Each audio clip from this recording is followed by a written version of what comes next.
자, 한번 저를 따라서 같이 고백하고 선포합니다. 고난이 고백으로 이어지는 것이 복이다. 오늘은 교회 창립 45주년을 기념하며 하나님께 예배드립니다.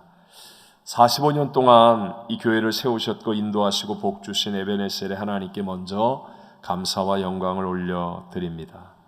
여러분, 우리는 교회와 떨어질래야 떨어질 수 없는 그런 긴밀함을 가지고 있는데요. 여러분은 좋은 교회는 어떤 교회라고 생각하고 있습니까? 물론 나름대로 여러 가지의 방향으로 생각할 수 있지만 아름답고 좋은 이야기가 많은 교회는 분명히 좋은 교회일 것입니다. 그렇다면 아름답고 좋은 이야기들은 도대체 어떻게 만들어지겠습니까? 쉽게 설명하면 우리가 어린아이들에게도 들려주는 모두가 인정하는 아름답고 좋은 이야기로 흥부와 놀부나 효녀심청 또는 신데렐라 등등 이런 이야기들 말할 수 있지 않습니까? 그런데 그 이야기들의 공통점이 있는데요. 그것은 바로 다 난관과 어려움 또는 고난이 있었지만 그것들을 극복하면서 좋은 열매를 맺게 되었다라는 것이 바로 아름답고 좋은 이야기의 공통점이라는 것입니다. 반드시 검은 배경이 있지만 그러나 그 가운데서 놀라운 반전이 일어나서 선하고 아름다운 좋은 열매를 맺게 될 때 그것이 아름답고 좋은 이야기라고 말하는 것입니다.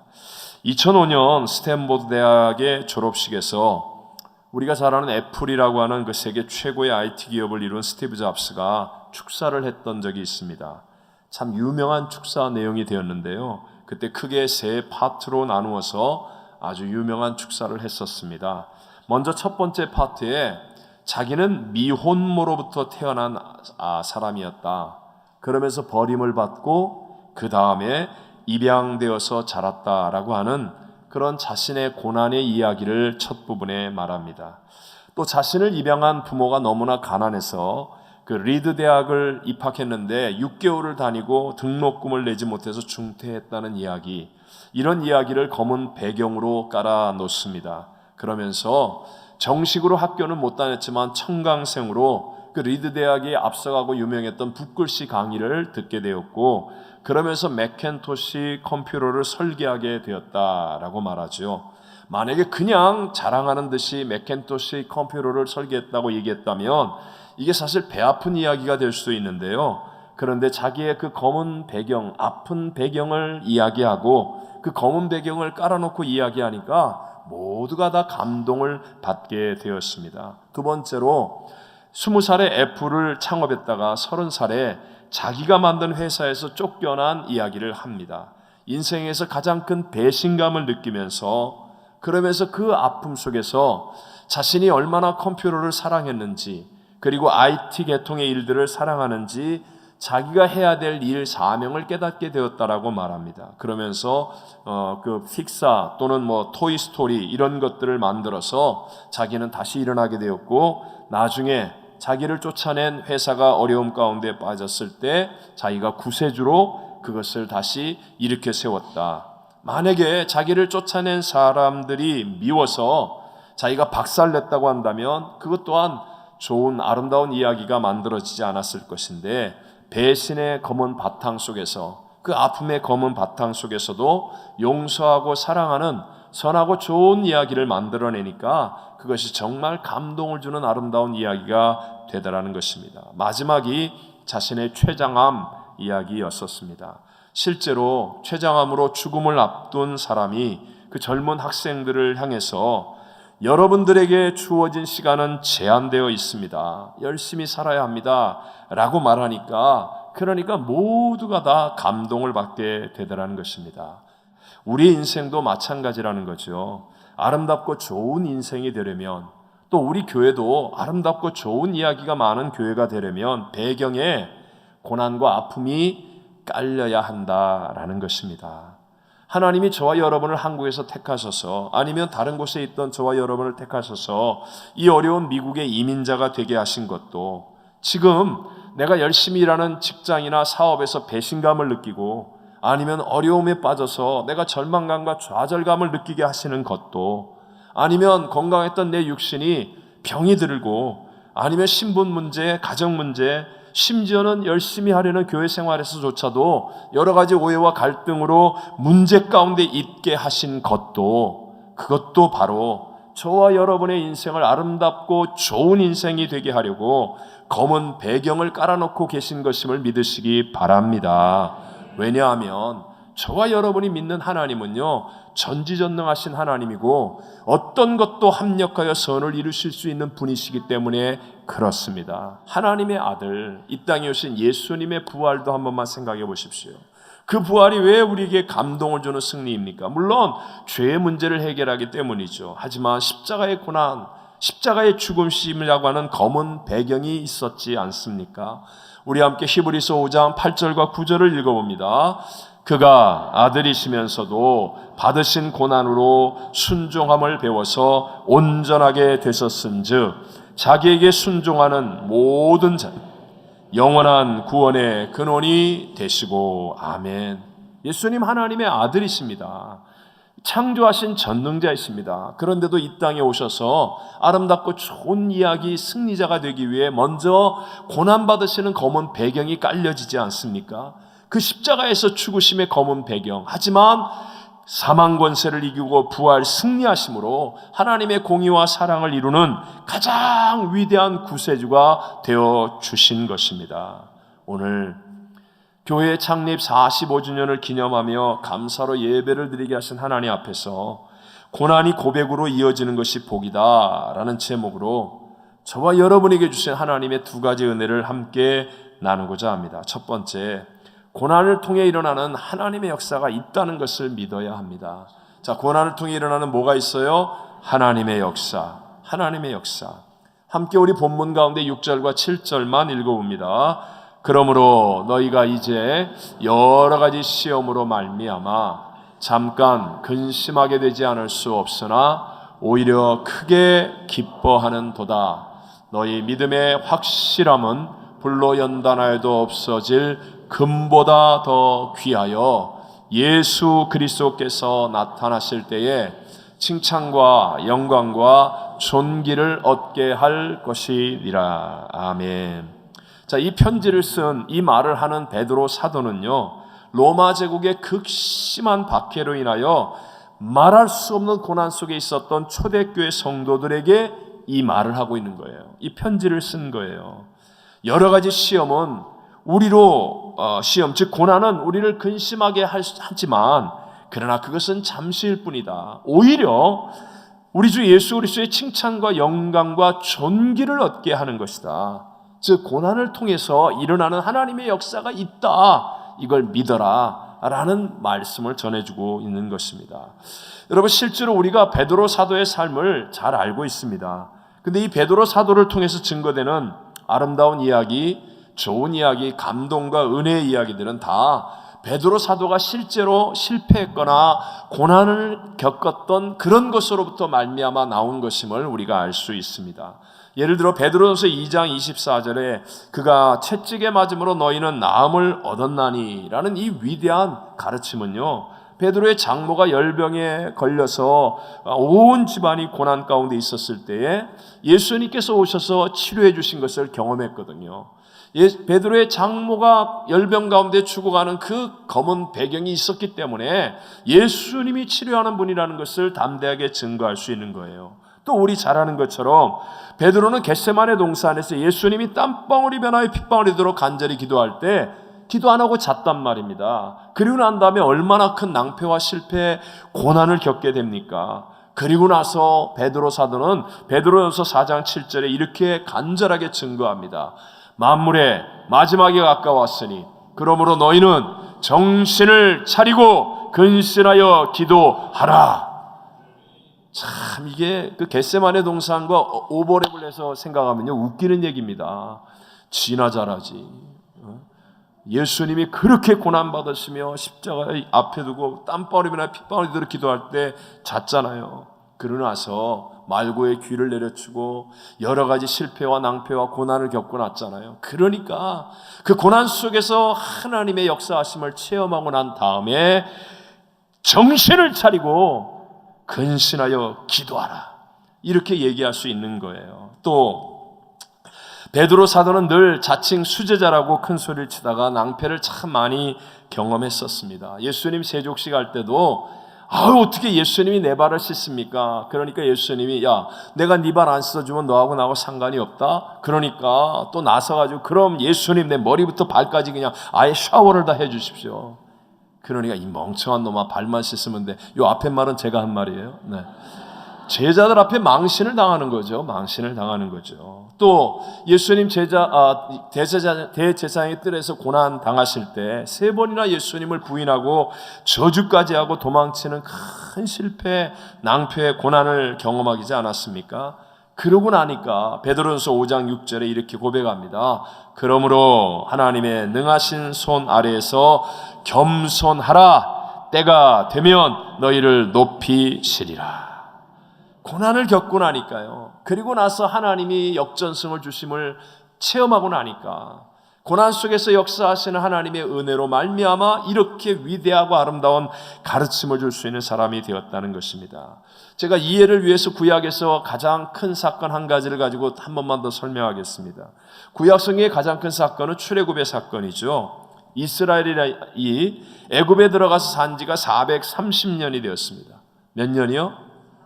430년. 우리가 일본한테 나라를 빼앗긴 걸 몇 년이라고 그래요? 36년. 근데 430년 만에 약 200만 명에 달하는 이스라엘 사람들이 출애굽을 하는데요. 전혀 반대가 없어요. 거의 100%의 동의를 가지고 한 마음이 되어서 가나안 땅으로 재이민을 떠나는 거예요. 이 위대한 하나님의 역사가 어떻게 일어났습니까? 그 배경이 바로 극심한 고난이라는 검은 배경이었기 때문에 가능했다는 것이죠.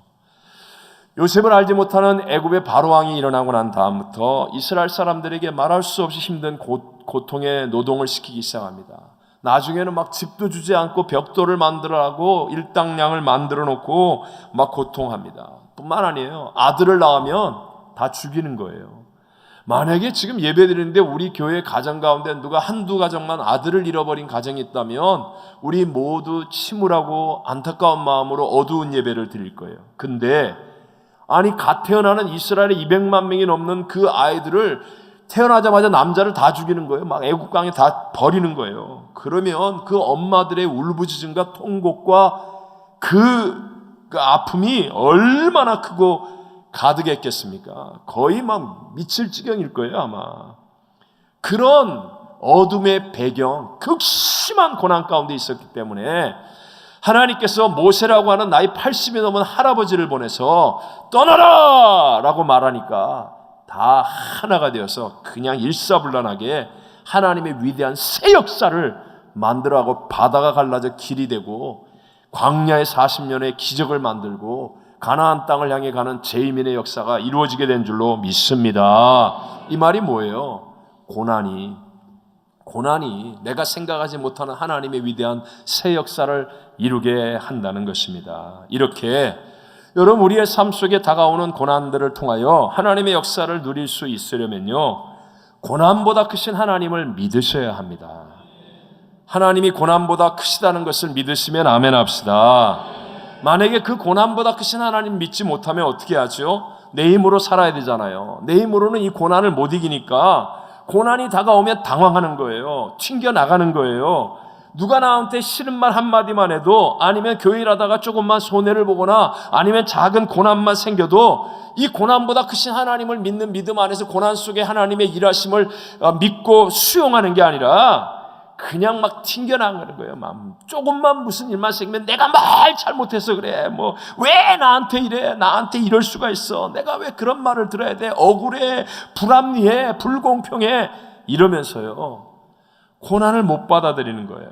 고난보다 크신 하나님을 믿지 못하면 내가 고난을 못 이기니까 고난을 피해야 될 거 아니에요. 그러니까 늘 자기가 억울하다는 것을 변명하고 하소연하고 다녀야 되는 거예요. 그러니까 언제나 그런 사람들을 통해 문제만이 확산되어지고 문제가 번져나는 거예요. 자기의 옳음을 주장하기 위해, 고난을 피하려니까 자기의 옳음을 주장하기 위해서 언제나 다른 사람의 약점이나 잘못을 지적해야 되고, 또 이 말 저 말로 문제를 까발리면서 뒤집어 놔야 되니까 늘 비판적이고 부정적이 될 수밖에 없는 거예요.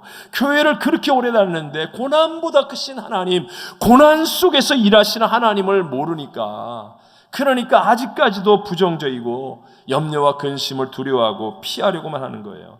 여러분, 굳이 얘기하자면, 아니, 인생을 살아가면서 서운하지 않고 억울한 일 당하지 않은 사람이 어디 있습니까? 우리 요즘 말로 금수저로 태어나지 않은 것이 억울한 일이죠. 아니, 어떤 놈은 금수저로 태어나가지고 말이지, 시작부터 저런데 나는 이게 흙수저도 아니고 이게 무슨 또 뭐 연예인처럼 멋있게 생기지 않은 것에 대해서 얼마나 억울합니까? 태어날 때부터 아니 왜 이래? 네? 아 참. 아니 봐요, 홈리스들도 영어를 다 잘하는 미국에서 아니 영어 못하는 거 얼마나 억울합니까? 이거 내가 정말, 네? 지금 내가 다니는 직장에서 억울함이 얼마나 많아요. 학교에서 교수에게 또는 이웃과의 관계에서 옆집 사람에게 억울함이 얼마나 많아요. 세상의 조건 속에 이 불공평과 억울함이 얼마나 많습니까? 그렇게 따지면요, 예수님보다 억울한 분이 어디 있습니까? 점도 없고 흠도 없고 죄 한 번 짓지 않은 분이 바로 저와 여러분을 위해서 그 고난, 수치와 모멸과 침뱉음과 온몸을 채찍에 찢고 그 고통 속에 십자가에서 죽으시는 고난, 이것보다 억울한 게 어디 있어요? 죽는 겁니다. 그런데도 보십시오, 예수님은 고난 속에서 일하시는 하나님을 믿기 때문에요, 고난보다 크신 하나님을 믿기 때문에 묵묵히 십자가를 지고 고난의 길을 가잖아요. 그러니까 십자가 이후에 부활이라고 하는 모든 만물이 그 발 앞에 무릎 꿇고 하나님의 새 역사가 일어나는 가장 위대한 승리를 이루게 된 줄로 믿습니다. 여러분, 예수님의 부활을 믿으십니까? 나의 구세주, 우리 교회의 머리가 되신 예수님의 부활을 믿으십니까? 그렇다면 여러분, 우리는 그 부활을 믿는 믿음을 가지고 때로는 내게 고난이 다가와도, 그 고난이 억울함이고 불공평이고 불합리라 할지라도 고난보다 크신 하나님을 믿지 못하여 내가 피하려고 튕겨나가고 그러지 마시고, 잠깐 묵묵히 고난 속에 일하시는 하나님을 믿고 이 고난을 받아들이십시오. 그러면요, 하나님의 위대한 새 역사는 반드시 저와 여러분에도 일어나게 될 줄로 믿습니다. 가장 위대한 삶을 살았던 사도 바울의 고백 아닙니까? 골로새 1장 24절을 읽어봅니다. 나는 이제 너희를 위하여 받는 괴로움을 기뻐하고 그리스도의 남은 고난을 그의 몸된 교회를 위하여 내 육체에 채우노라. 아멘. 보십시오, 고난보다 크신 하나님, 실수가 없인 하나님을 믿으니까 고난받는 것을 기뻐하고 내가 교회를 위해 내가 육체에 이 고난을 담겠다라고 하는 거 아닙니까? 그러니까 포행자의 회방자의 핍박자였던 저 실패자의 자리에서 가장 위대한 새 역사를 만드는 하나님의 사람으로 반전을 이루고 역전성을 이룰 수 있게 된 것이었습니다. 자, 두 번째, 고난 속에서 우리가 새 역사를 이루기 위해서는요, 믿음의 고백입니다. 바로 믿음의 고백은 아름답고 좋은 이야기를 만드는 하나님의 능력이 된다는 것입니다. 뭐가 능력이 된다고요? 믿음의 고백. 오늘 본문의 베드로는요, 우리 모두가 잘 아는 것처럼 많은 허물과 약점을 가졌던 사람이죠. 그리고 많은 실패를 겪기도 했었습니다. 그런데 이렇게 놀라운 역전을 만들어내고 이렇게 좋은 가르침을 주고 있는 이유, 그 이유 중에 분명한 것 한 가지는 하나님을 향한 믿음의 고백이 많은 사람이었다는 것입니다. 복음서에 보면 12명의 제자를 비롯한 많은 사람들이 등장하는데 그 가운데서 단연코 믿음의 고백이 제일 많았던 사람은 누구다? 베드로. 자, 밤새 한 마리의 물고기도 잡지 못하고 있었을 때 예수님께서 오셔서 쉽게 말하면 2배 가득히 채워지는 물고기를 잡게 해주십니다. 그 두 배에는 여러 명의 제자들이 있었고요. 무태도 사람들이 많이 있었을 것입니다. 그런데 놀랍게도 그 물고기를 잡게 해주신 예수님을 향하여 믿음의 고백을 담대하게 선포한 사람은 베드로 한 사람이었습니다. 대표적으로 누가복음 5장 8절만 한번 읽어볼까요? 시몬 베드로가 이를 보고 예수의 무릎 아래에 엎드려 이르되 주여 나를 떠나소서 나는 죄인이로소이다 하니. 정말 위대한 고백이었습니다. 물고기를 가득 잡는 만선의 기적보다도 고백의 기적이 더 컸습니다.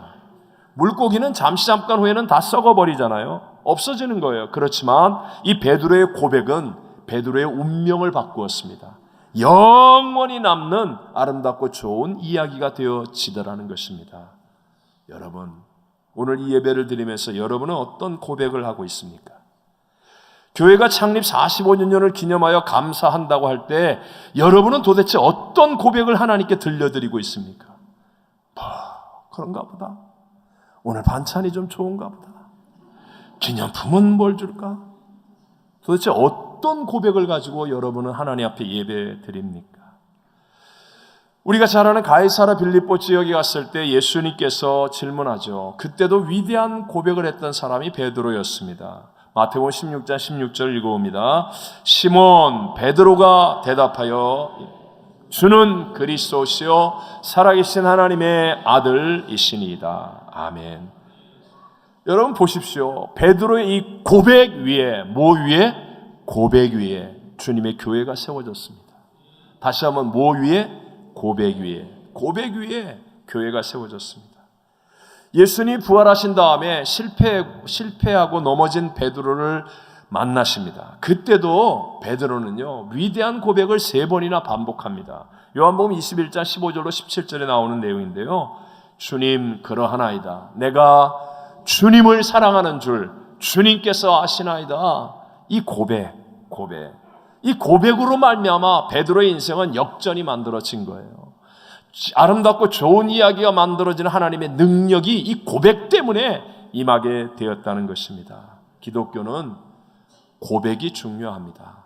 우리 잘 아는 로마서 10장 10절 사람이 마음으로 믿어 의에 이르고 입으로 시인하여 구원에 이르는 고백해야 구원 받는다는 거예요. 고백해야. 혹시 여러분 가운데 나도 교회 오래 다녔는데 나도 열심히 뭔가를 많이 했는데 왜 내게는 아무런 하나님의 역사도 안 일어난 것 같죠? 왜 나는 아름답고 좋은 이야기를 말할 게 별로 없지요? 라고 생각드는 분이 있다면 그분들은 반드시 고백의 문제입니다. 믿음의 고백이 적기 때문에 세상 말은 쓸데없는 말은 수도 없이 많이 말하면서 믿음의 고백이 없기 때문에요. 좋은 믿음은요 고난 속에서도 고백하는 믿음이고 좋은 교회는요 믿음의 고백이 많은 교회가 좋은 교회가 됩니다. 찬양이 뭡니까? 고백입니다. 기도가 무엇입니까? 고백이 되어지는 거예요. 믿음의 고백. 자, 이번 주간에는 3일 우리 운동. 여러분 이건 정말 세계사에 남을 위대한 일이었습니다. 그때 당시에 우리 그러니까 조선이지만 한국 사람 치고 이완영이 같은 내국노들이나 친일파를 제외하고 마음으로 독립을 원하지 않았던 사람은 거의 없었을 것입니다. 하지만 마음으로 원한 사람들이 다 대한독립 만세 외쳤던 건 아니었습니다. 다 고백하지 않았다는 거예요. 고백 안 한 사람들에게 나중에 아름답고 좋은 이야기가 만들어졌을 것 같아요? 나도 마음으로 원했다. 그게 아름답고 좋은 이야기가 될 것 같아요? 아무 소용없었다는 거예요. 이 예배에 나오신 여러분들은 정말 예수님 사랑하시는 거 저도 인정하고 하나님도 아십니다. 하지만 여러분이 고백하지 않으면 대한독립 만세 안 외쳤던 그 사람하고 다를 게 하나도 없다는 거예요. 아무 소용없다는 거예요. 아무 소용없다는 거예요. 고난을 피할 수 있는 사람은 없습니다. 하지만 언제나 고난이 다가올 때 해야 될 일이 있습니다. 원망과 불평의 고백을 하는 사람은요 그 고난 속에 무너집니다. 그렇지만 그 고난이 다가왔을 때 믿음의 고백을 하는 사람은요 반드시 고난 속에 역사하는 하나님의 능력으로 새 역사를 만들게 될 줄로 믿습니다. 아니 한 부부가 살다가 싸워도 문 걸어 잠그고 말 안 하는 부부 오래 갑니다. 오래 갑니다. 아니면 한술 더 떠서 따로따로 동네방네 다니면서 험담하는 부부, 남편 욕하고 아내 욕하고 회복이 어렵습니다. 그런데요, 아무리 큰 부부싸움을 해도 힘들어도 한마디씩 고백하는 거예요. 미안해. 그래도 당신이 최고야. 사랑해. 해보세요. 이건 우리 집 얘기예요. 해주기 전에 하세요. 그러면 뭐 문제될 게 없어요. 고백하는 부부가 이기게 될 줄로 믿습니다. 감사와 축복, 용서와 사랑의 고백이 있으면요, 반드시 고난보다 크신 하나님의 역사가 일어납니다. 그래서 그 안 좋은 검은 바탕이 오히려 아름답고 좋은 이야기를 만드는 바탕이 되어지는 거예요. 고난이 고백으로 이어지면 복이 됨을 믿으시기 바랍니다. 씨를 뿌려야 거둘 거 아닙니까? 우리의 인생의 씨가 바로 이 고백 아닙니까? 말의 씨. 씨를 뿌려야 될 거 아닙니까? 사랑합니다. 감사합니다. 축복합니다. 하나님 반드시 내 인생을 일으켜 주십니다. 나는 하나님 말씀대로 될 것을 믿습니다. 씨를 뿌려야 될 거 아닙니까? 그래야 하나님의 타이밍에 하나님의 것들을 거두게 될 줄로 믿습니다. 고백 중에 최고의 고백, 우리가 뿌릴 수 있는 씨 중에 가장 좋은 씨가 복음 전파입니다. 전도와 선교로 복음을 전하면요, 그러면 하나님이 주시는 세상이 무너뜨릴 수 없고 빼앗아갈 수 없는 세상의 헛된 것과 다른 하나님이 주시는 샬롬의 평강이 가득한 성도와 교회가 되어지는 것입니다. 샬롬의 평강은 그것은 부르신 소명에 응답하여서 열매를 맺는 결과가 있을 때 누릴 수 있는 최고의 복이죠. 예를 들어서 어떤 분이 새 차를 샀다고 해보십시오. 근데 비가 와가지고 흙탕물이 많아서 차 안 탑니다. 오늘은 또 기도원에 올라가니까 멀리 갈 거 아까워서 안 탑니다. 그래가지고 그렇게 안 타다 보니까 한 달, 두 달, 석 달 먼지가 쌓이도록 새 차는 차고 안에 있습니다. 나는 새 차 샀어. 난 새 차가 있어. 그럴 때 느끼는 기쁨은요, 그게 참된 기쁨이 아니라니까요. 그건 새 차의 기쁨이 아니에요. 새 차를 정말 의롭고 보람된 일에 타는 거예요. 교회 가는데 차가 없어서 교회 못 나가는 사람 집에 가가지고 모시고 가고, 전도해서 모시고 가고, 기도원에 안 가려는 사람을 그냥 오늘 새 차 샀어 이거 한번 타봐 그러고 태워가지고 그냥 기도원으로 가고, 그래갖고 기도하다가 불 받게 만들고, 그렇게 한번 해보세요. 그러면요, 이 새 차로 말미암은 샬롬의 평강, 세상이 줄 수 없는, 빼앗아갈 수 없는 그 눈물과 감격과 보람이 있는 샬롬의 평강이 내 안에 넘쳐나는 거예요. 샬롬의 평강이 넘치는 교회는 아무 일도 안 하고 그냥 그래서 아무 일도 안 일어나는, 그러니까 사고도 없고 다툴 것도 없는 그런 교회, 조용한 교회가 아니라는 거예요. 그건 죽은 흉가라고 얘기하는 흉가. 교회는 기도하는 집이 돼야 돼요. 교회는 복음을 전하는 선교의 전초 기지같이 막 욱자욱자하고 왕성해야 된다는 거예요. 교회 오면 기도 소리가 항상 가득하고 영적으로 왕성하게 활동해서 열매를 맺는 일이 일어나는 것, 이럴 때 바로 거기에 샬롬의 평강이 넘쳐나게 되고 하나님의 복이 흐르는 역사가 일어나게 될 줄로 믿습니다. 창립 45주년을 기념하면서요, 우리 새로운 내일을 향해 전진하는데 우리 성도님들에게 다가온 검은 배경, 그 배경의 상황을 두려워하지 않게 되시기를 바랍니다. 우리 하나님이 하다가 고난이 일어납니다. 사고도 일어날 수 있습니다. 그러나 그 고난보다 크신 하나님이잖아요.